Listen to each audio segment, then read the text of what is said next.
In this video, we are going to be continuing our Terraria Calamity public server journey as we enter hard mode. Will we, 50 players, be able to survive the brutal landscapes in Calamity's Death difficulty hard mode? Only 20% of you guys are actually subscribed to the channel. So if you wanna help me out, please subscribe if you haven't.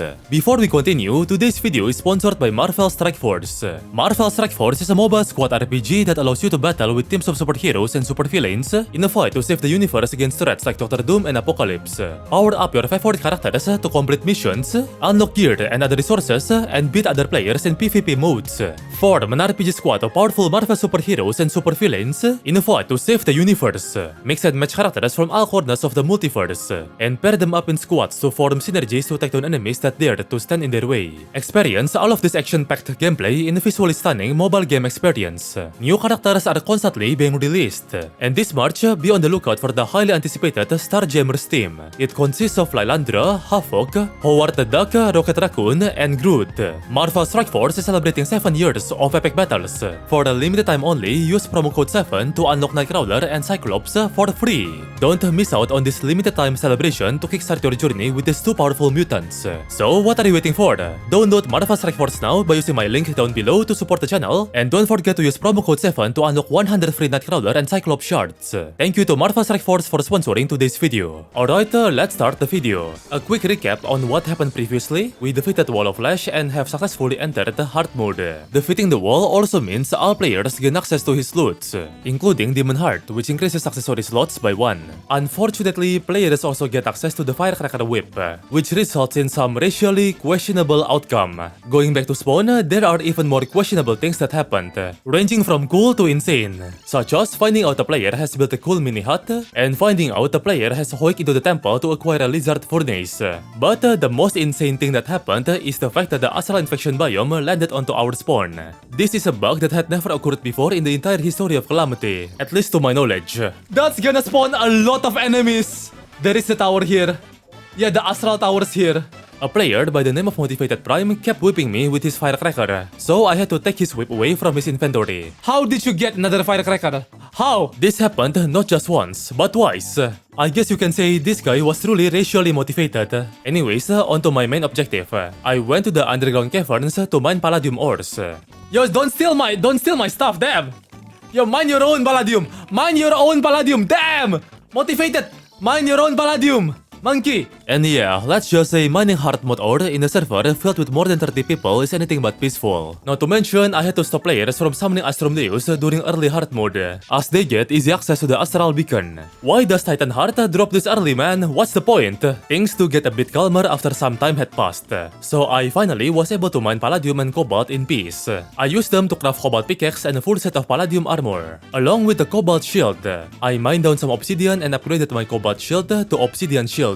Then I dropped my rogue emblem in the shimmer to turn it into the warrior emblem. A player by the name of Hazy Elk found a gelatin crystal, so it is only natural that Queen Slime will be the next boss on our to-do list. I quickly assembled the players and summoned her in the hallowed biome. It is probably a bad idea to fight Queen Slime right now, as some players were still gearing up. The hallowed biome hasn't even got time to properly generate and spread evenly yet in the world. You will never stop me? Wow! Look at that chat! Motivated Prime is whipping me again! Yeah, he has 1, 2, 3, 4, 5, and 6.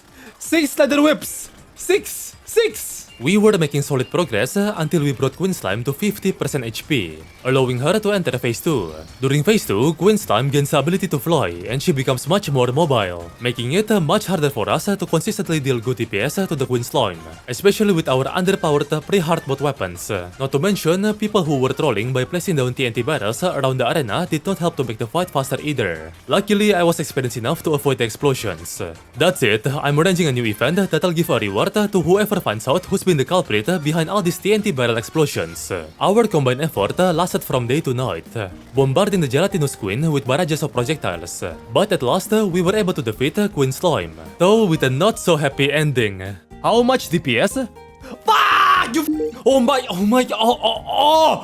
I opened her treasure bag, but I was missing the crystal assassin leggings. So I had to trade with someone for their leggings to obtain the full armor set.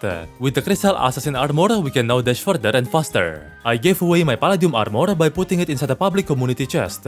Someone reminded me to throw life crystal inside the shimmer so we can get a vital crystal, which permanently boosts life regen. I ended the part 1 stream at around right here. On the next stream, I was greeted with a massive number of astral enemies constantly spawning the moment I joined the server, and so did other players. It was getting frustratingly annoying. Though this counts as somewhat cheating, I just had to cheat in Contaminator with green solution to purify a small part of the spawn. Look, it was necessary to prevent the server from lagging and newcomers from getting immediately mauled by astral enemies. I forgot to fight Queen Bee during the entire pre-hard mode. So here we are in the jungle inside the hive. Better late than never. The summoner's cry for help was finally heard, as most of the summoner gears are locked behind Queen Bee drops. Only a few players joined the Queen Bee fight though, consisting of some people that wanted to help and the people that wanted to be summoner, because Queen Bee drops aren't particularly useful for other classes aside from summoner. There is nothing too notable about the Queen Bee fight other than summoner players finally getting the upgrades they've been waiting for. Yeah, I can just sell these Queen Bee loots, they have no use for me. Next, I fly up to the Sky Islands to farm wyverns for Source of Light and harpies for feathers. I want the wyvern! Nah, motivate. Oh hell nah! Oh hell nah! No! Fucking! He stole it! But of course, there were also people there farming them, so I had to compete with them. Though it was only a matter of time before I was able to get my own source of light. I used the souls and the feathers to craft angel wings. And yes, I was using a texture pack that changes angel wings into V1 wings from Ultra Kill. Now that we've acquired flight, we are one of the very few people in the server who has obtained or crafted wings. On the next morning, one of the players decided it was a good idea to summon the Frost Legion for whatever goddamn reason. We did not need Frost Legion. It is the most useless event in the entire history of Terraria. And it just bombards snow everywhere, making a mess. I just drank a Zerg, so please stop it. Why would you drink a Zerg? Ay! Who's doing that right there? You! Stop using Zerg potion! So it was you all this time! It was you! Oh my god! I found the culprit and the reason behind the intense lag of the server. It was this guy on the right side of the ocean fishing while using a Zerg potion. Why are you like this? After nearly clearing the Frost Legion, cleaning up somebody's mess that is not mine, I went to the snow biome to farm the materials needed to craft a cryo key, the summoning item for CRYOGEN. We then assembled in the arena we used to fight Queen Slime earlier, as the snow biome is conveniently located in the hollowed biome, and we used the cryo key to summon CRYOGEN. It was super easy to crash through CRYOGEN's ice barrier, but that doesn't mean that its health is as fragile. In fact, it is quite the opposite, as CRYOGEN is the first boss in this playthrough that reaches a health of over 1 million. More specifically, 1,050,214. Yep, we have reached that mark, the 1 million HP mark. There is no going back anymore. All bosses from now on will have around or more than 1 million HP. As we progress through CRYOGEN fight, the time also changed from day to night. I was using the Gelitic Blade during the first half of the CRYOGEN fight, but I switched to Fiery Greatsword at around halfway in. Though it arguably deals more DPS, it is much riskier to use Fiery Greatsword. But I was just bored of being too far from bosses. I wanted some true melee action. Besides, Ice is weak to fire, technically speaking in Pokemon terms. Near the end of the fight, CRYOGEN was quite literally running away for his life. So we had to chase down the Ice Cube, which was a pretty funny moment. But besides all that, the CRYOGEN fight was pretty chill, and functioned as a good icebreaker for the new players that had just joined. Yeah, sorry about those puns. I died right at the end of the boss fight because I wanted to look cool with my Fiery Greatsword. CRYOGEN loots were very useful for every players. Not just weapons, it drops stuff like the Soul of CRYOGEN wings, which is especially useful for people who have not crafted wings yet. I wasn't planning on being rogue, but since I got the Icebreaker rogue weapon, and I'm using a Crystal Assassin armor set, I guess I can temporarily be rogue, as this weapon is not too shabby. While I was just chilling organizing my piggy bank, one of my many admins decided to summon the Destroyer. Yo, admins, what the fuck? Yo, admins! I did not summon that! Yo! But Destroyer is getting shredded. Keep in mind that only admins have permission and power to summon bosses. Regular players are unable to summon bosses. So yeah, to this day I still haven't found out who did it. But you know what? I forgive them, as I soon began to realize that we are shredding the hell out of Destroyer. No, like seriously though, there were ice projectiles sticking all over Destroyer's body. Our combined DPS was batshit insane during this moment. Like, look at how fast we are depleting Destroyer's health bar. Look, I get that Destroyer is a worm boss and worm bosses are the easiest to chase, but damn, Damn, I did not expect it to be this easy to chase in multiplayer. I guess it was truly a freezing night for Destroyer. Yeah, this worm's getting a hypothermia. It is raining icicles everywhere. No, I don't think it's raining anymore. This was a blizzard. The stream bitrate was truly being obliterated during this moment. It is quite ironic that the hard mode mechanical boss was the fastest boss we've beaten just yet during this entire playthrough so far. With Destroyer being defeated, I was very optimistic.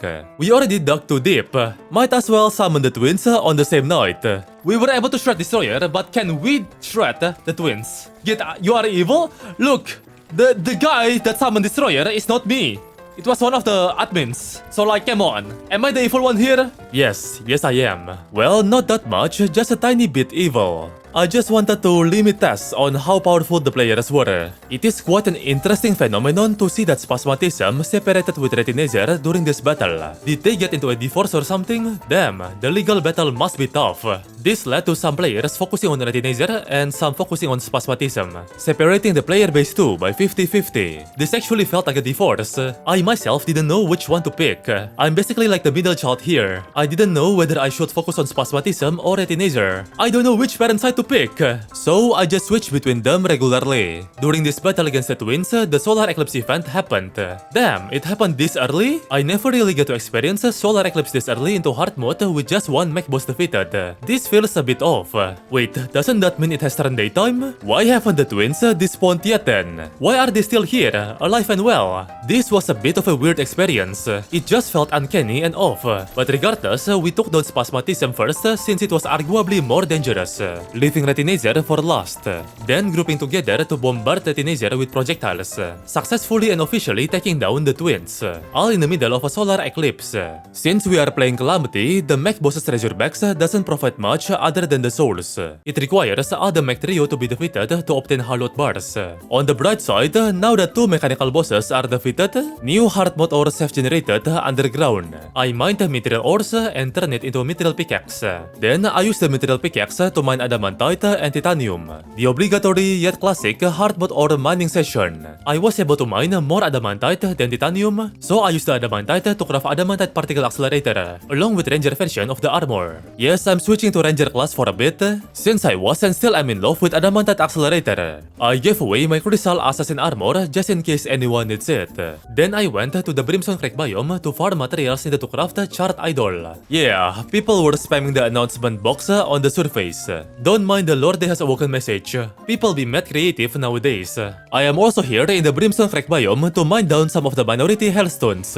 Infernal Swift White. It is hard to differentiate them due to how black they are. And with all that, we can now craft the chart idol, the summoning item for a Brimy Mommy. Then I went back to the Brimstone Crack biome to build an arena. I am basically the server arena provider at this point, since I'm the guy that built the most amount of arena in the world. Now that a small arena has been built, I called the lobotomites to assemble and group up, as we are about to fight the Brimstone Elemental. Why are some people still using Galactic Blade? That is an interesting weapon choice.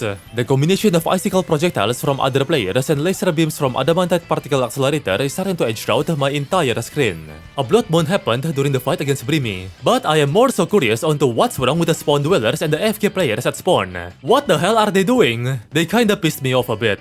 But regardless, I can't be focused onto them, as we have bigger troubles to face right now. Adamantite Particle Accelerator is an amazing weapon and it deals really good damage. I did not regret crafting it, but I do think my aim is garbage. I need to improve on that. The lag was a bit insane at around the end of the Brimstone Elemental battle. I assume it is due to Blood Moon enemies at the spawn clashing with the massive amount of projectiles being ejaculated during this battle. Though while it was laggy, we were still successful at defeating the Brimy Mommy. Brimstone Elemental loots were pretty fire. In our case, we could utilize the Rose Stone to summon our own personal Brimstone Elemental waifu to fight for us. A player by the name of Helfin gave me their Hellborn, since he was playing Rogue. Shout out to him. With the sheer amount of Brimstone waifus, I think we are ready to fight the last mechanical boss of the trio, Skeletron Prime. There were almost the same amount of Brimstone Elemental waifus as the players. Skeletron Prime had absolutely zero chance as all the players finally got their time to fully gear up with hard mode gears. I switched between Adamantite Particle Accelerator and Hellborn, as the Accelerator would deal better damage with its capabilities to pierce through Skeletron Prime body parts, but Hellborn would deal better damage later on when only the head is left. I almost forgot to mention, Skeletron Prime despawned during our first fight against him. It seems that whenever Skeletron Prime flies up into the sky, the despawning bug will occur. Weirdly enough, this only happens in that mode, similar to the bug that happened to regular Skeletron earlier. So we had to disable that mode and resummon it again. Things were going smoothly, in fact, way too smooth. And you know the rules. When things go smoothly, someone will always be there to bring chaos. Did someone summon ASTRUM DEUS? Oh my god! Okay, new witch hunt! Find out the guy who summoned ASTRUM DEUS! Reward? Discord Nitro! That is right, someone summoned ASTRUM DEUS in the middle of the fight. What did I even expect from these players? Luckily, Skeletron Prime was very low on HP when the ASTRUM DEUS shenanigans happened, so we were able to quickly take it down. People got violated and deformed by ASTRUM DEUS almost immediately after the defeat of Skeletron Prime. I had to despawn ASTRUM DEUS before things get even more out of control. I summoned another destroyer not long after because I just knew there was not enough hallowed bars for every player from a single mech boss drop. Even though Calamity has generated hallowed ores in the underground, let's just be honest here, nobody's gonna mind that. I crafted the melee version of the hallowed armor, but then I noticed we don't have enough hallowed bars to craft the weapons nor the pickaxe, so I proceeded to summon another destroyer again, so that we can farm it to obtain hallowed bars. Hellborn was pretty efficient at making a dent onto destroyer's health bar, since Hellborn has a function where enemies that touch the tip of the gun while it's being fired trigger a massive explosion. After the explosion, the gun gains a massive boost to damage, fire rate and knockback for 10 seconds. So I just had to repeatedly dash at the destroyer to get closer and trigger the explosions. With 2 destroyers defeated, everyone should have more than enough hallowed bars to craft their armor and weapons. I crafted Pickaxe X and Excalibur. Finally, I can switch back to being melee again. Then I went to the jungle to mine chlorophytes as I need them to transform my Excalibur into its true form, through Excalibur. While waiting for the other players to gear up, I built some stone shoeboxes so that the hard mode NPCs could move in. I also stumbled onto players who were dumping a mountain pile of their coins. That's awesome! A player by the name of Motivated Prime told me they had found the Plantera bulb, and he also gave me his extra feral claws.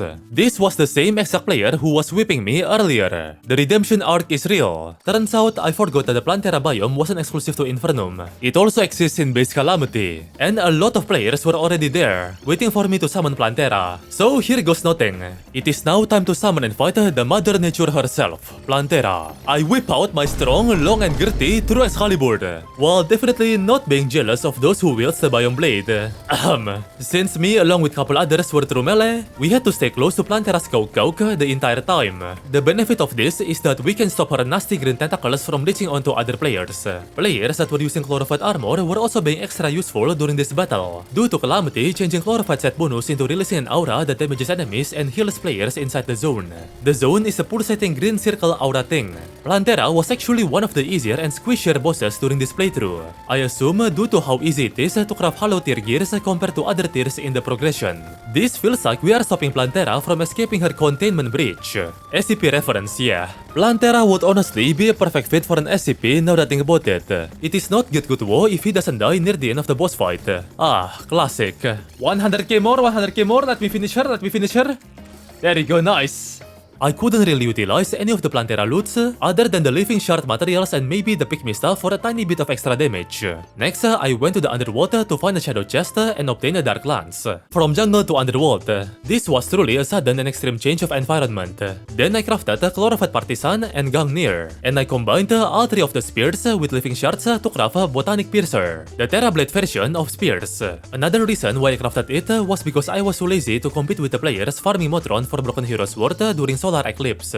Then I crafted Eye of Desolation with the extra materials I obtained from the Brimstone Crag trip I did earlier. Around 3 in-game days had passed, so that should be enough time for people to gear up.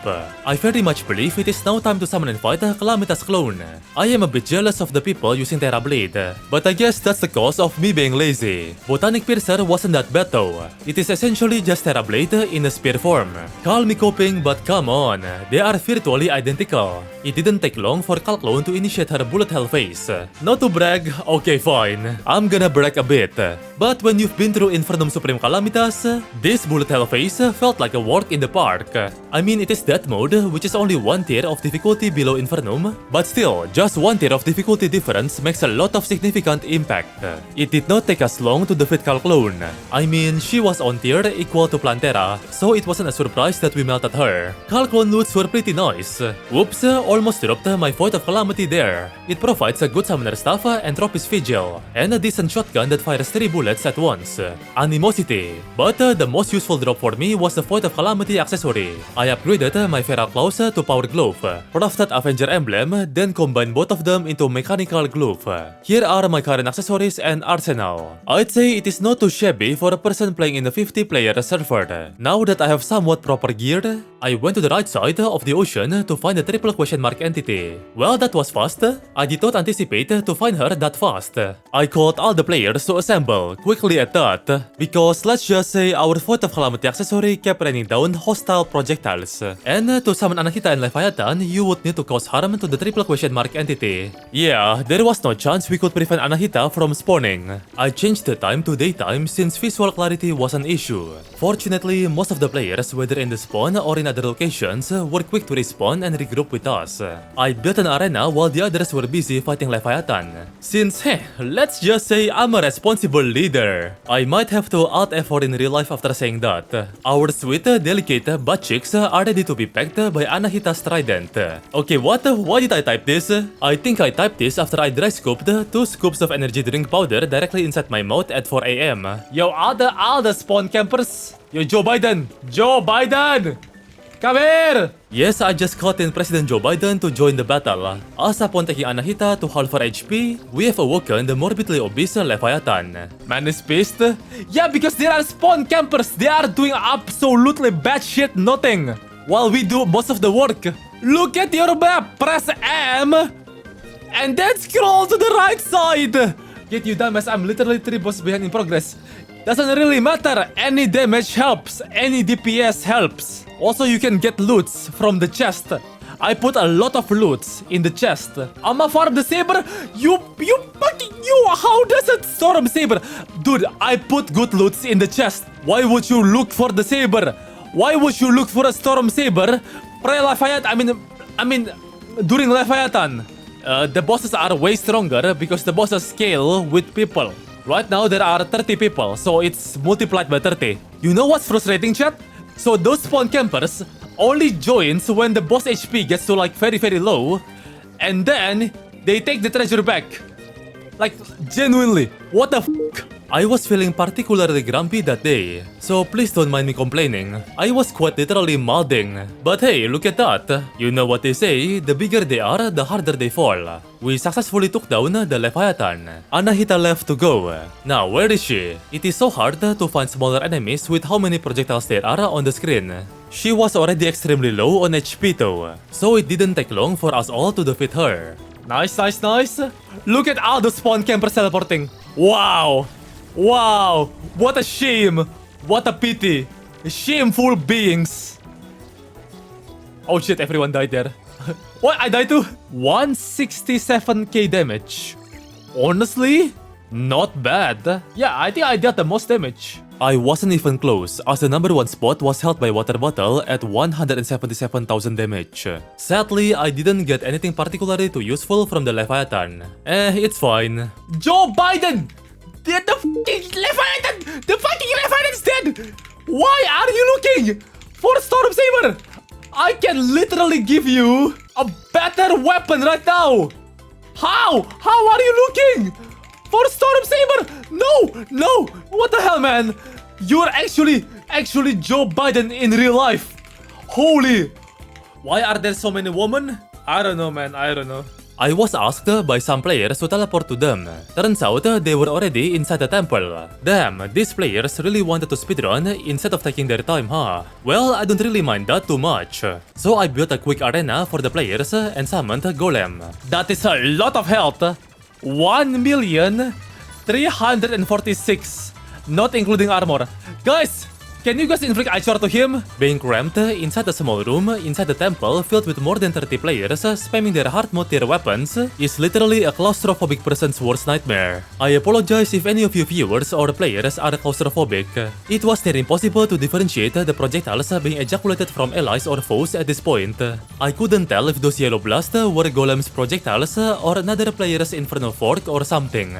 Like, look at what happened here. How can you blame me here? I might be modding and coping and sitting, but how? How could I tell whether that's Golem's projectiles when some players' projectiles look identical? Regardless, we did defeat Golem, so I couldn't be too mad about it.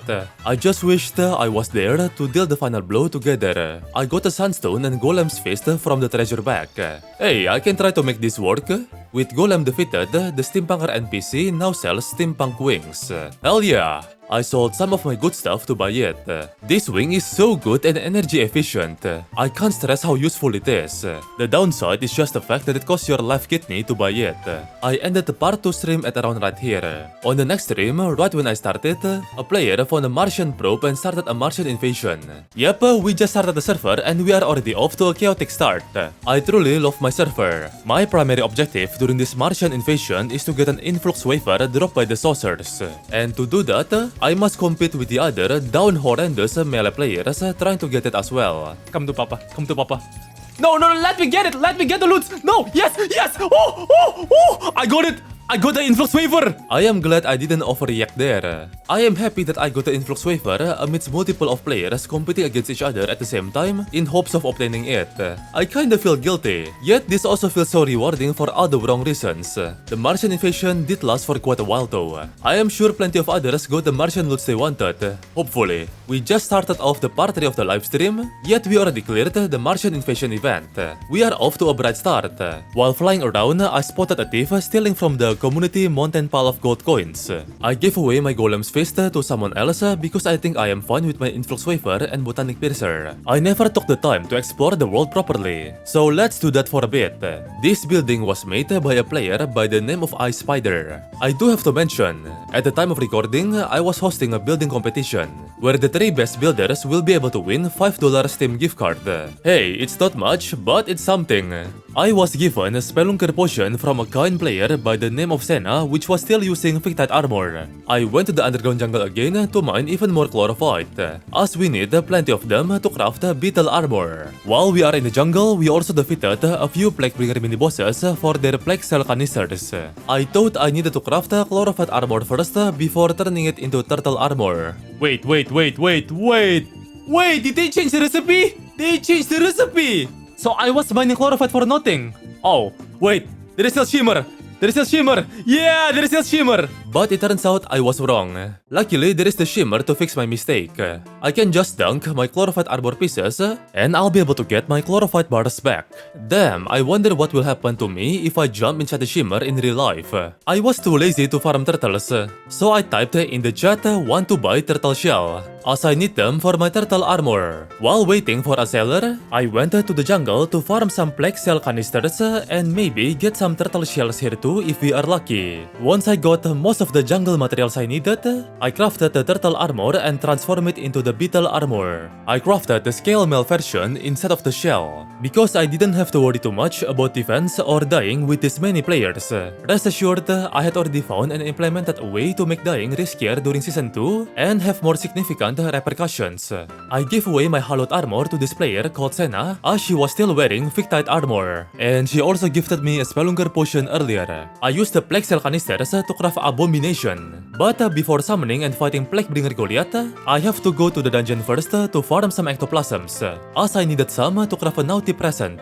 I also planted some pumpkins earlier, so I can use them to craft the Pumpkin Moon Medallion later. I promised the players that I would start the stream off with fighting the invasion events before we progress to fight bosses, so here we are. Let's start with Frost Moon. My goal here during Frost Moon was to get a North Pole Spear, dropped by the Ice Queen mini-boss, but no matter how hard I try, these tryhards Die-hard sweaty players are more slippery than the Vaseline tube of the average zoologist fan. They keep robbing me of my hard work. And the worst part? These people still have the audacity to wrap their North Pole, no, my North Pole, across my nutsack. Damn. Fine. It is not like I needed it anyways. I must separate my wants from my needs. Right at the very next night, the players have spoken loudly and clearly. They wanted a pumpkin moon. Damn, I didn't even know some of the admins already crafted their own pumpkin moon medallion. How did they even get the pumpkins though? Did they harvest the pumpkins I planted earlier? I did not really need anything from pumpkin moon, so I wasn't too alarmed about not being able to obtain any of the pumpkin moon loots. As I realized that the upgrade to the horseman blade is through melee. Not the biggest fan of that. I'd rather just chill and help the other players take down the waves of enemies rather than trying to compete with the players thirsting over loots. It's only been like 5 minutes, but I'm already a changed man. I did get the sickest spooky tree mount right at the end though. Damn, this tree is fast. Too bad it can't fly. I am not even tripping, but 30 seconds after Pumpkin Moon has ended, during the morning, a pirate invasion event decided to trigger out of nowhere. Event after event after event. Damn, this feels like I'm farming in a stereotypical Korean MMORPG. I do want to get a black spot mount from the Flying Dutchman ship enemies, but I got a golden bathtub instead. Close enough, I guess. Now with most invasions cleared, I fulfilled the player's request. Let's focus on our main storyline objective once again. I used my spooky tree mount to run back to the jungle. And we are back inside the Plantera arena once again. We gather players up as the next boss we are about to fight is the Plaguebringer Goliath. You see, we fought Plaguebringer Goliath in the underground jungle so that she won't get enraged. Though I won't lie, my intrusive thoughts do want to try and summon Plaguebringer Goliath on the surface jungle, just to inflict more chaos onto this 50-player server. Though I had the influx waiver at this point, I felt like Botanic Piercer can be somewhat better than it in most scenarios, I feel. Actually, I don't think that is true, now that I am editing it. Maybe it was just my gut feeling? And with that, Plaguebringer Goliath is now defeated. Finally, we can lay low from doing jungle stuff now. I opened the Plaguebringer treasure bag, and holy guacamole! I got a legendary drop, the Malachite rogue weapon. Unfortunately, I was melee, so I decided to just give it to a player by the name of Kelvin, since he was one of the very few rogues in the server. Rogues are quite a rare sight to see in the server. A player by the name of Water Bottle also gifted me his Virulence, which is a melee sword dropped by Plaguebringer Goliath that can shoot projectiles that inflict a plague debuff. Then we are headed towards ocean to fish. Nah, I am joking. Nobody likes fishing. We are here to fight FISHRON. I'd argue FISHRON is quite important to defeat, as the FISHRON wings is quite literally the best pre-Moon Lord wings. Though some players would say they would rather craft Huddle Mantle. Me personally myself, I am not a huge fan of diving deep down the abyss to mine hydrothermic ore. I always try to avoid it if possible, and equipping Huddle Mantle without hydrothermic armor just isn't optimal. And besides, I am already wearing Beetle armor. I'd say Beetle is on par with hydrothermic. I never knew Duke is not immune to the plague debuff. I realized it upon swinging with my Virulence. So that's cool. I was basically unconsciously dodging someone's North Pole most of the time out of instinct. Hey, what can I say, man? It is just my bullet hell instinct kicking in. And the Blood Moon happened right near the end of FISHRON fight. If I get a nickel every time a Blood Moon happens right at the end of a boss fight, I would get like 2 nickels, which isn't a lot. But it is weird that it happened twice. Upon defeating FISHRON, the players found the triple question mark entity and summoned Anahita again. Of course, this homunculi would do that. I got a tsunami and a bubble gun from Duke's bag, which aren't the loots I wanted or needed. Luckily, I was able to trade my tsunami for a Flairon. Remember Kelvin, the guy I gave Malachite to earlier? Apparently, he got a legendary drop from FISHRON, the Briny Baron. It is a melee weapon, so he gave it to me. Another kind player by the name of Cocoquito also gave me his FISHRON wings. I asked him if he was sure about this, and he said yes. Wow, I am touched. Out of topic, but have you guys ever interacted with a zoologist NPC during Blood Moon? What the fuck? What the hell is this dialogue? Rogue, do, danger, me. Wah! The zoologists do get a bit quirky during Blood Moons. There was an earthquake caused by Anahita and Leviathan which the players summoned earlier. You know what? We need a bit of money. Sure, let's defeat them again. It wouldn't hurt. While I was reforging, a player by the name of Soup gave me his community, a legendary accessory drop from Leviathan. I thanked him, but what the hell is going on? Why are these players being so kind out of a sudden? This feels uncanny. Anyways, since most of the players were at spawn, I did not notice the that some of the players were fighting Aquatic Scourge, so I joined the fight midway in. Hey, better late than never. This wet worm wasn't important to defeat nor crucial to the main storyline progression, but it does feel satisfying to check another undefeated boss in our boss checklist. Alright, it is time we pay a visit to the Astral Infection biome that had been bothering us during the entire early hard mode. Yep, it is time we fight ASTRUM DEUS. I believe one of the admins destroyed the altar to prevent people from spam summoning ASTRUM DEUS earlier. Not to worry, admin Hazy Elk placed the altar back. ASTRUM DEUS time, baby! Why is there no animation? I see no animation. Am I tripping? I see no ASTRUM DEUS. Oh, it's here. Look. Finally! That was one hell of a scuff summoning ritual. It did get the job done though. ASTRUM DEUS is a worm boss. And do you know what happens to worm bosses in a multiplayer server scenario? You got that answer right. They get shredded into oblivion. But worm bosses also makes the server prone to lagging. During the fight, I could use a true melee option of my Briny Baron effectively, as I could get closer to ASTRUM DEUS without facing too many consequences. Well, for most of the time, at least. Yet, I died. Oh, the balls! Oh, the balls killed me. I thought these balls were player weapons. I was lagging like crazy at the end. And I didn't notice ASTRUM DEUS had already died. And I also died too, apparently, for some godforsaken reason. The death of ASTRUM DEUS also means that the Astral Ores can now be mined. It hasn't even been a minute, but people are already rushing out of their way to mine it, including me. What? Do you think I'm gonna skip? The loots from ASTRUM DEUS might look mid at first, but the height of ASTRUM DEUS is arguably the best true melee accessory to ever exist.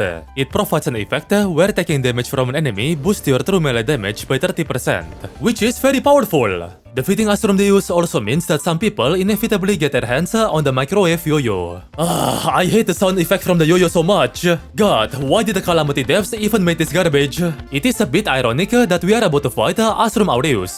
The ironic part is we are doing it after ASTRUM DEUS, when it should have been fought in the reverse order. I kept swinging my Briny Baron left and right in close range, making sure each of my water tornadoes were hitting the space spider's body, knowing that now I possess the increased true melee damage from height of ASTRUM DEUS.